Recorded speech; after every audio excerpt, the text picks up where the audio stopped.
वैसे तो आपकी गाड़ी का कोई भी कलपुर्जा हो उसके पीछे कोई ना कोई लॉजिक रहता है, कोई ना कोई इंजीनियरिंग रहते हैं। लेकिन इनमें भी, इन सारे कलपुर्जों में भी मुझे जो लगता है सबसे ज्यादा इंजीनियरिंग जो है वो आपके पंप बनाने में यूज की गई है। आपका पंप अपने आप में एक अनोखा कंपोनेंट है जिसके पीछे बहुत सारे लॉजिक लगे होते हैं, बहुत सारी इंजीनियरिंग लगी होती है। अब एक उदाहरण के द्वारा इसको समझने की कोशिश करते हैं। तो आपने देखा होगा जब आप अपनी गाड़ी को या अपने ट्रैक्टर को पहले गियर में डाल के और आप रेस भी नहीं देते, आप छोड़ देते हैं, वो धीरे धीरे चलना शुरू कर देता है।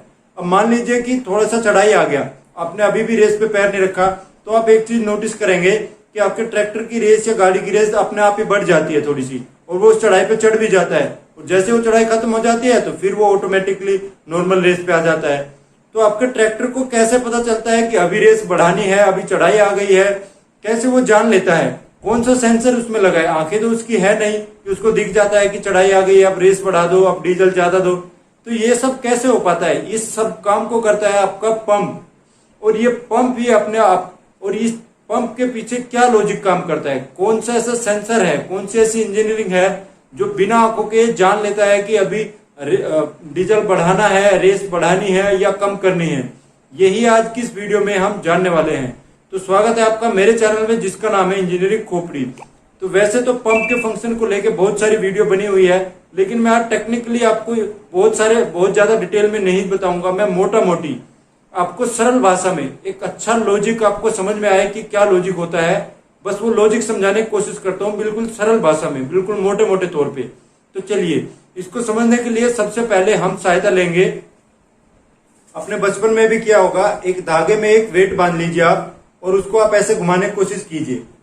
तो जब आप उसको छोड़ेंगे तो वो यहां नहीं पड़ेगा, वो कुछ दूर पे जाके पड़ेगा।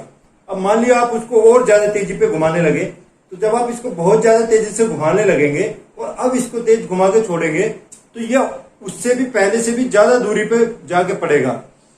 तो ये जो लॉजिक है, जब कभी पंप किसी ने बनाया होगा स्टार्टिंग में, उसने यही लॉजिक, यही इंजीनियरिंग आपके पंप में डाली है। ये वाला ही लॉजिक काम करता है इस चीज के पीछे कि डीजल ज्यादा भेजना है या कम भेजना है। कैसे काम करता है अभी समझ लेते हैं। तो देखिए, जब आप किसी चीज को घुमाते हैं, ऐसे कोई भी चीज घूमती है तो उस पर एक बल लगता है जो कि उसको बाहर की ओर खींचने का काम करता है। और ये जो बाहर की ओर बल लगता है, इसका नाम होता है सेंट्रीफ्यूगल फोर्स। और जितना ज्यादा तेजी से आप इसको घुमाएंगे उतना ही ज्यादा जोर से ये बाहर की ओर खींचेगा। बस ये ही लॉजिक हमको समझना है।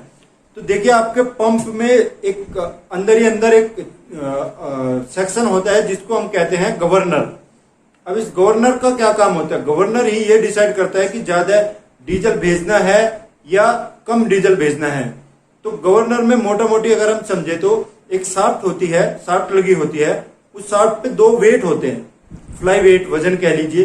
दो वजन ऐसे लगे होते हैं और वो वजन एक कब्जे से जुड़े होते हैं। जैसे आपकी दीवार में खिड़की लगी होती है, खिड़की को आप बंद कर सकते हैं, खोल सकते हैं, ऐसे ये वेट है, ये ऐसे भी हो सकते हैं, अंदर भी और बाहर भी हो सकते हैं।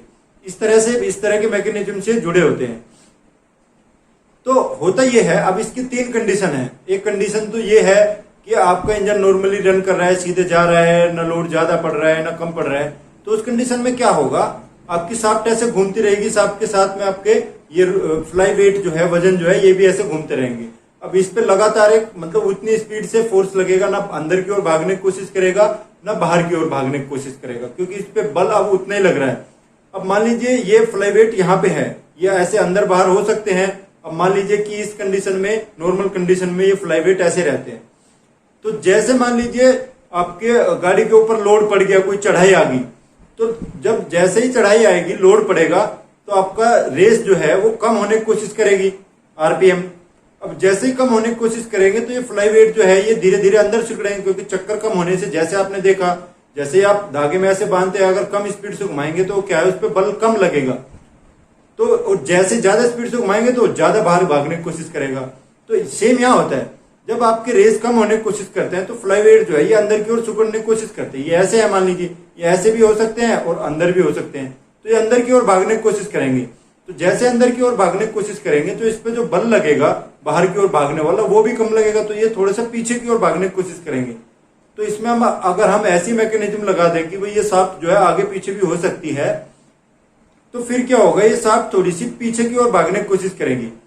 और जैसे ही आपका मान लीजिए, अब ऐसी चीज मान लीजिए कि आपका स्पीड यहाँ पे चल रहा था, अब आपकी ढलान आ गई या वेट कम हो गया, वजन कम हो गया आपकी गाड़ी में अचानक से, तो जिसपे लोड कम हो गया, अब जैसे ही कम लोड हो गया तो आपकी रेस ज्यादा भागने की कोशिश करेगी चक्कर, तो वजन अब ऐसे हो जाएंगे, ऐसे हो जाएंगे, तो मतलब क्या होगा, वो आगे की ओर भागने की कोशिश करेगी।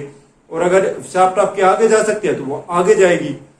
तो ये जो आगे पीछे, अब इसका मतलब ये हुआ कि रेस कम जाना होने से, लोड कम जाना होने से आपकी शाफ्ट जो है आगे पीछे भागने की कोशिश करती है, या ये कह लीजिए कि भाग लेती है। अगर हम ऐसी मैकेनिज्म बना दे, इसको ना रोके, तो ये भाग भी लेगी। तो ये जो आगे पीछे वाला जो मूवमेंट होगा, रेस लोड कम होने पे क्या है, ये थोड़ा पीछे भागेगी, और लोड ज्यादा होने पे क्या है, थोड़ा आगे भागेगी। अब इस चीज को हम एक लीवर से जोड़ दे, लीवर और स्प्रिंग से, मतलब ये अब इसको ऐसे दबाएगी, फिर ऐसे दबाएगी, फिर ऐसे दबाएगी, फिर ऐसे दबाएगी। तो इसी तरह का कुछ मैकेनिज्म होता है आपके गवर्नर के अंदर, पंप के अंदर। अब मान लीजिए कि यहाँ पे ये कट है, जिससे कि आपका डीजल सिलेंडर में जाना होता है। अब इस कट के ऊपर मैं इसको ढक देता हूं ऐसे, और इसको मैं लीवर से कंट्रोल करता हूं। वो जो लीवर हमने अभी दिखाया, तो फ्लाई वेट से आगे पीछे इधर उधर होता है।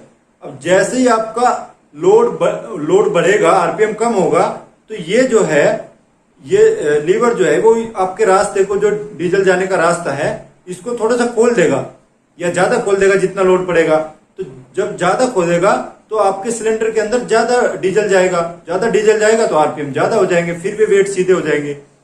अब मान लीजिए कि लोड कम हो गया अचानक से, ढलान आ गई रोड पे, तो क्या होगा, आरपीएम बाहर भागने की कोशिश करेंगे, आरपीएम ज्यादा भागने की कोशिश करेंगे। तो लीवर जो है, ये जो इसने खोल रखा था, ये उसको थोड़ा सा ढक लेगा, इस कट को ढक लेगा, तो आपका अब सिलेंडर में कम डीजल जाएगा। कम डीजल जाएगा तो आरपीएम आपका, रेस जो है, चक्कर जो है वो कम हो जाएंगे। तो फिर आपके ये वेट जो है वो वहां पे आके बीच में आके सेट हो जाएंगी। तो यही बेसिक फंडा होता है आपके गवर्नर का। अगर रेस आप, अगर उस पर आप गाड़ी पे लोड बढ़ाते हैं, तो लोड बढ़ाने से क्या है, वो थोड़ा पीछे भागता है, और उस मूवमेंट को जो है लीवर उसको, कट को जो है हटा देता है, कट के सामने से हट जाता है, आपके स्पूल के सामने से। उसको अलग अलग टेक्निकल नाम है, स्पूल है, स्पूल वाल्व कह लीजिए, एक वाल्व की तरह से है। तो उसमें पिस्टन घूमता रहता है, जो सारे सिलेंडर को सप्लाई करता है डीजल। वो तो खैर ज्यादा डिटेल में होगा, वो फिर किसी दिन बात करेंगे। आज सिर्फ यही बात करते हैं कि क्या इसके पीछे लॉजिक है, गवर्नर के पीछे। तो ये इसके पीछे लॉजिक है कि अगर ज्यादा लोड बढ़ता है तो वो लीवर उस कट से स्पूल वाल्व के हटा देता है, जिससे कि ज्यादा डीजल जाता है। और अगर लोड कम हो जाता है तो उस कट को ढक लेता है, जिससे कि कम डीजल जाता है। तो इसी तरह से कंट्रोल होता है आपकी गाड़ी की रेस। ऐसे ही आपके पंप को पता चलता है, इस तरह से पता चलता है कि भाई अब चढ़ाई आ गई है, अब लोड बढ़ गया है, तो ज्यादा डीजल भेजो, ज्यादा रेस बढ़ाओ। और जब लोड कम हो जाता है तो भाई अब रेस कम कर दो। तो इस तरह से आपका पंप जानता है, ये उसके पीछे लॉजिक है। तो आज की मेरी वीडियो अगर आपको पसंद आई है, आपको कुछ इन्फॉर्मेटिव लगी है, जानकारी भरी लगी है, तो मेरे चैनल को सब्सक्राइब करना। कोई भी आपका कमेंट है वो आप कमेंट सेक्शन में आके बता सकते हैं। आप मेरे साथ बने रहे, इसके लिए आपका बहुत बहुत धन्यवाद।